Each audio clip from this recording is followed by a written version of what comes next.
네, 유달준 변호사입니다. 오늘은 전문적인 영역에 관한 얘기들을 좀 해볼까 합니다. 지난 여름 장마철에 그 해병대 최상병이 물에 빠져서 돌아가시는 사고가 있었지 않습니까? 그와 관련돼서 국방부 장관의 외압설 이런 부분들이 좀 의혹이 있었는데 지금 국방부 장관이 최근에 호주 대사로 이제 임명이 되셨거든요. 좀 의아했던 것은 이분이 공수처의 수사 대상이었기 때문에 출국 금지 상태였다는 겁니다. 그래서 이 부분을 두고 출국 금지 상태인 피의자를 외국의 대사로 임명하는 게 어디 있느냐라고 비판하는 입장이 있고, 지금 출국 금지 상태이긴 하지만 수사에 협조하려고 하고 있고 그 주재국의 동의도 받은 상태인데 뭐가 문제냐.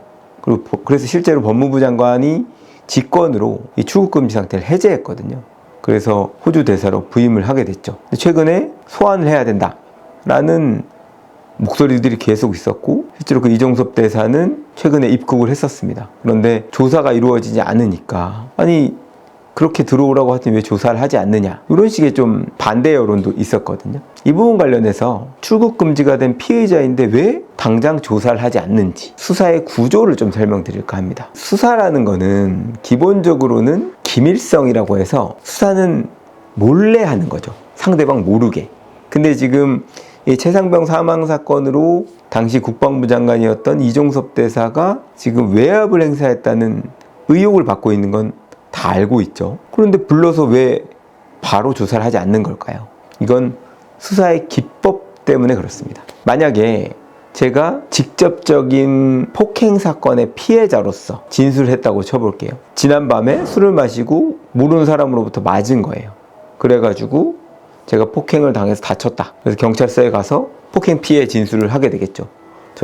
어떤 사람이 저를 어떻게 때렸다. 그러면 경찰은 그 피해자 진술을 하고 나서 객관적 증거를 수집하려고 할 겁니다. 제가 맞았다는 것에 대한 진단서, 사진 등과 함께 만약에 그 때리는 장면이 정확히 나와 있는 CCTV, 요새는 동네마다 CCTV가 없는 것이 없잖아요.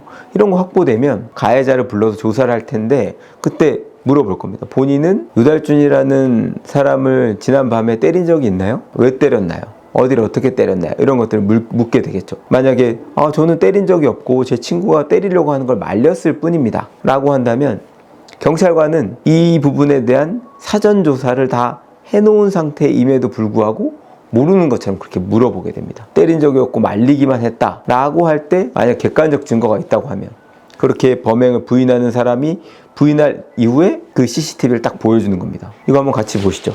이 CCTV 보니까 이 옷 입은 이 사람 피해자 본인 맞지 않나요? 네, 맞습니다. 보니까 지금 이렇게 들어서 때리고 있는 장면 확인되는데 그래도 본인이 아니라고 지금 하는 건가요? 안 때렸다는 입장인가요? 그러면 보통은 제가 뭔가 착각을 했던 것 같습니다. 죄송합니다. 잘못했습니다. 이렇게 나오게 되죠. 만약 이 객관적 증거가 없었다면 어떻게 될까요? 끝까지 부인할 수도 있죠. 그래서 보통 예전에는 이 자백을 받는 수사가 가장 중요했어요.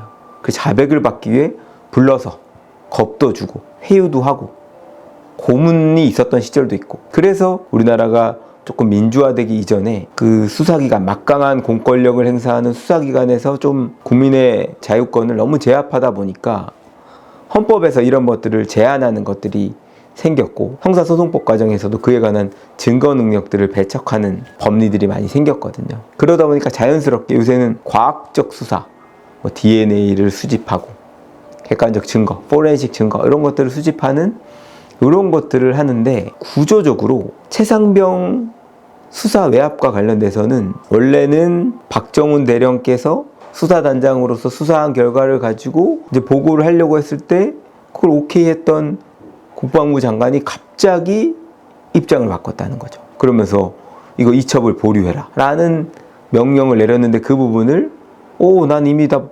보고했고 이걸 결재를 받았기 때문에 난 보고하지 않는 게 오히려 문제다라고 해서 이첩을 했다가 그걸 두고 이제 항명죄라고 지금 기소돼서 재판을 받고 있는 거 아니겠어요? 이 보면은 이런 사건은 아까 제가 단순한 예로 설명드렸던 그 범행 현장이 직접적으로 드러나는 게 없고, 이런 과정에, 일련의 과정에 누군가 간의 어떤 연락들이 있었을 거란 말이에요.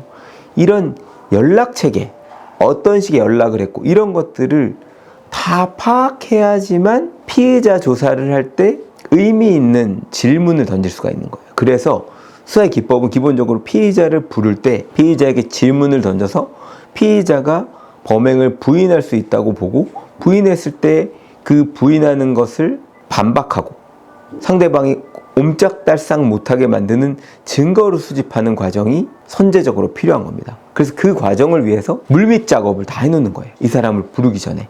특히 그 피의자가 자범이 아니라 아주 고위직 내지는 아주 유력한 재벌 이러면 더더욱 그렇죠.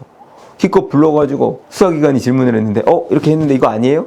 했는데 아닌데요? 근데 그 아니라고 부인하는 거를 반박할 수 있는 증거, 상대방을 몰아붙일 수 있는 증거가 없이 그렇게 질문하고 마는 거죠. 그러면 나와서 뭐라고 하겠어요?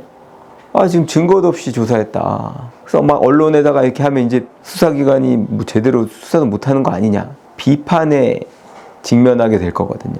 그래서 바로 수사를 할 수가 없는 겁니다. 그래서 가장 기본이 되는 증거가 요새는 이런 사건은 압수수색을 통해서 주고받았던 이메일 내지는 보고와 관련된 문서 서류 그리고 SNS를 내용을 확인하기 위한 이제 디지털 포렌식 이런 것들이 필수거든요. 근데 지금 그 이종섭 대사가 그 당시에 쓰던 휴대전화가 아니라 다른 휴대전화를 내고 갔다는 거 아니겠어요? 사실은 이거는 증거 은닉이라고 봐도 무방하죠. 그래서 원래는 이런 상대방이 증거를 은닉하기 전에 압수수색을 통해서 증거들을 확보하는 게 필요한 겁니다. 그래서 보신 분들은 볼 거예요. 왜 공수처에서 출국금지 해놓고 안 부르고 있느냐. 그거는 이런 기본적인 수사에 있어서 수사기관이 상대방에게 던질 수 있는 질문, 그에 따른 예상되는 반박을 딱 붙들어낼 수 있는 객관적 증거, 적어도 진술 증거라도 확보하는 것이 필요하기 때문에 그런 물밑 작업들의 조사를 하기 위해서 시간이 걸릴 수밖에 없는 거다라고 보시면 되겠습니다. 지금 오송 참사와 관련된 수사도 마찬가지예요.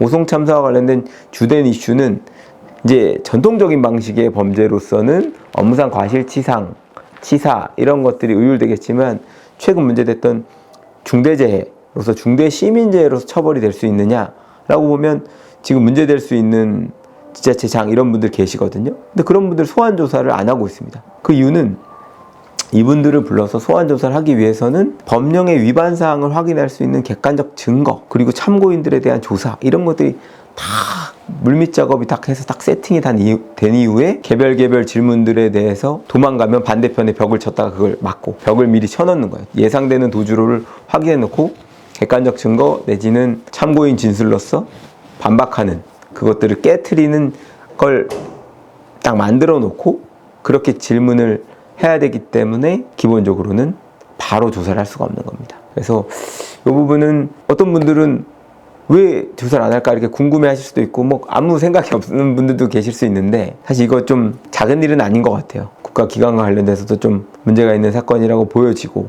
엄정한 수사를 통해서 도대체 왜 이런 일들이 벌어지고 있는지 밝혀져야 되는데 그런 과정에 있기 때문에 바로바로 수사를 할 수 없는 거다. 하여튼 오늘은 좀 다소 재미없는 주제일 수도 있지만 그래도 제가 또 법률 전문가 특히 형사 전문 변호사로서 이런 것들은 한번 알려드리면 도움이 될 것 같다. 그래서 한번 말씀드렸고요. 제가 이제 2주째 금주를 하고 있는데 다행스럽게도 지금 통증 거의 줄었고 움직이는데도 큰 제한은 없어졌습니다. 지금 바빠가지고 정밀검사는 못하고 있긴 하거든요.